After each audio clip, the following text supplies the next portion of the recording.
Some movies entertain, others inspire.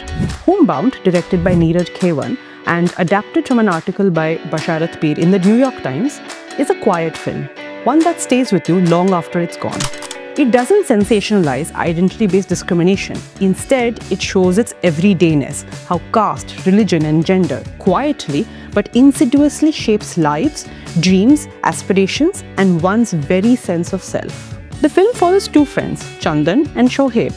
On the surface, they're just two friends from a village who hang out, laugh and navigate life. But in actuality, their friendship is a lot more than that. It's resistance and an act of defiance. Why? Chandan hides his full name, knowing that revealing it will bring humiliation and discrimination, while Shoaib bears the full brunt of his Muslim identity. Despite proving his potential and charming his friends and bosses, he faces constant suspicion and his dignity is questioned. In a world designed to divide, their bond becomes a place of safety, a place where they can laugh, share, dream, and most importantly, just be. But the film forces us to ask, what does aspiration even mean in a society that keeps shutting doors?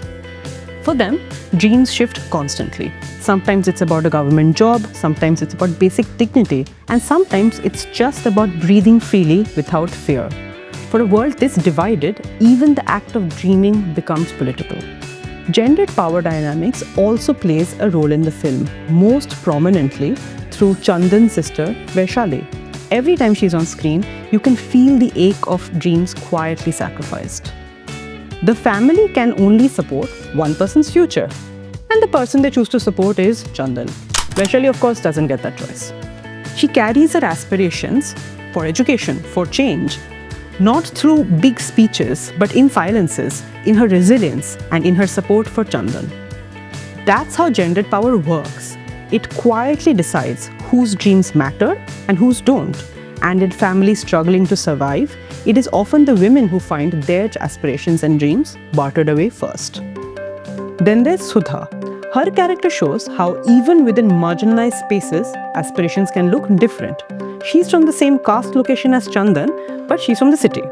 Her father has a stable job, and that stability gives her a safety net.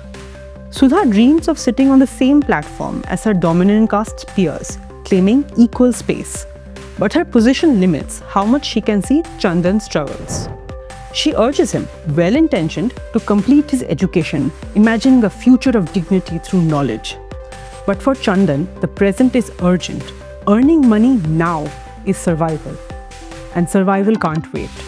The contrast between two of them is striking.